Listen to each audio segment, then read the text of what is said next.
some small and medium enterprises that have turnover of less than 8 million shillings that do not therefore have to register. One of them is that we need to protect Kenyans from increased cost of living. We have therefore had the proposed 16% farmers being VAT on bread to give has been dropped. eTIMS receipts. We've had mama mbogas who To support again on reducing the cost of living, we are doing something about vegetable oil so that we do not make it expensive for Kenyans. Transfer of mobile services is a key concern to many Kenyans, and therefore again we have proposed that we do not have any increase on taxation or mobile phone transfer. We have seen in the recent past the proposals that we've made on statutory deductions on SHIF and housing levy has added a loan on especially on salaried Kenyans, and therefore we have proposed that those statutory deductions now be allowable to pay, so they will not pay an additional pay on those. We all agree that environment conservation is a key concern.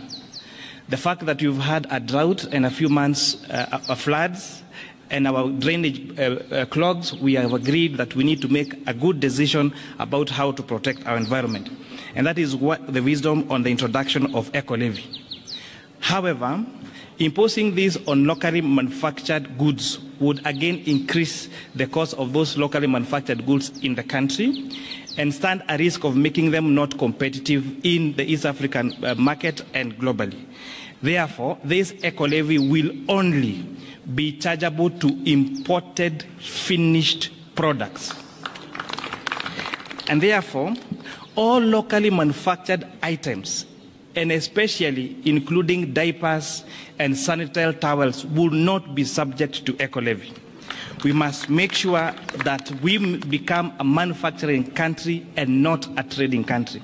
And therefore, the imposition of this only on imported finished products makes our locally manufactured products more marketable to the, not just reducing the price, but also making them affordable to even export.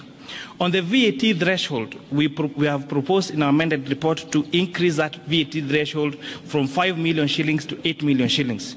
Therefore, small and medium enterprises that have turnover of less than 8 million shillings do not therefore have to register for VAT. On eTIMS, we have had avocado farmers being asked to give eTIMS receipts. We've had mama mbogas who do their supplies to hotels being asked to register for eTIMS. We have proposed that these people be given exemption on eTIMS registration, and especially for those farmers and those small businesses that have a turnover of below 1 million shillings. We have had the conversation about eggs and onions and potatoes. So what you've done to protect our poultry farmers, our potato farmers in Nyandarua and Molo, and protect our onion farmers, we have proposed excise duty only on imported table eggs, imported onions, and imported potatoes. This makes our onions, our eggs, and our potatoes more marketable to us and the region. To support the fight against illicit brews in the country, we have proposed a change in excise duty to changing it from a volume to alcohol content. Therefore, those alcohol manufacturers that are producing alcohol of very high content will now be required to pay higher duty because based on the alcohol content, and those making alcohol of lower content now will pay less duty. To support our pension contributions, because one day we'll all retire, we are now increasing the amount of taxable pensions from, we are now increasing the amount allowable for tax exemption for pension contributions from 20,000 shillings to 30,000 shillings.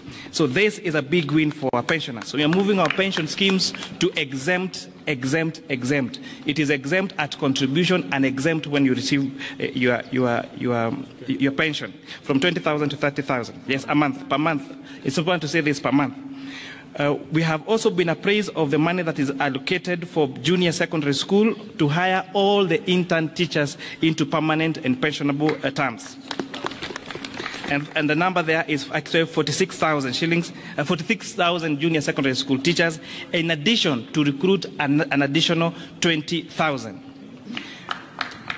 Your Excellency, we are very happy that the proposals that were brought to the National Assembly and the ones that we are proposing to the House are two amended documents, because again I repeat, the exercise we did on public participation was not an exercise in futility. On motor vehicle tax, inasmuch as we agree that there is need to have money allocated to maintain our roads, and those people that are using our road more and causing TNA on our roads should contribute more to us fixing those roads. We have agreed that the motor vehicle tax cannot be amended through an income tax act, and also pegging it on insurance would cripple the insurance business and make it very difficult, especially for those Kenyans who take third-party insurance, and therefore that proposal has been dropped. Oh yes, sugar transportation.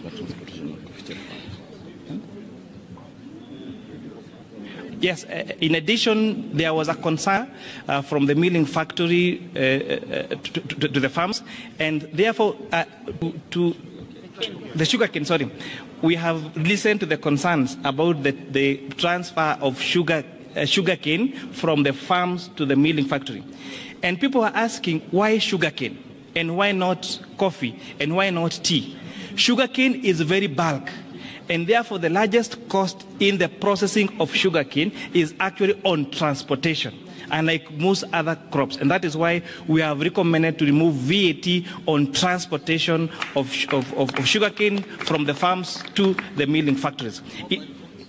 For the mobile phone, I actually did mention that mobile phone transfer services has been, we have not increased that, it still retains at 15%. The concern about foreign exchange transactions, the concern about transfer in banks, that the status quo remain, no additional taxes have been increased on that particular sector. Thank you, Chairman Kuria. Members of the press, I think as you have heard from the changes that have been made to the proposals in the finance bill, which will be tabled this afternoon in the National Assembly, I think it's important to mention to members of the public, including the public-spirited Kenyans who had intended to occupy Parliament, that there is absolutely no debate today. It's just the tabling of the report. Debate shall begin tomorrow morning, the whole of tomorrow, and continues to Thursday, and will allow time over the weekend for possible amendments from other members of Parliament. Of things that we intend to achieve, besides the raising of revenue, is also one, to ensure that Kenyans have more disposable income.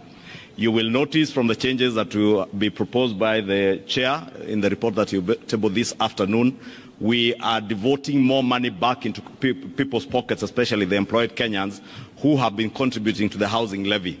The housing levy has been proposed together with the Social Health Insurance Fund, the National Social Security Fund, and now the housing levy to be tax deductible. And that will ensure that what will be subjected to pay as you earn will be an amount less than what was there before, and therefore more disparate Kenyans.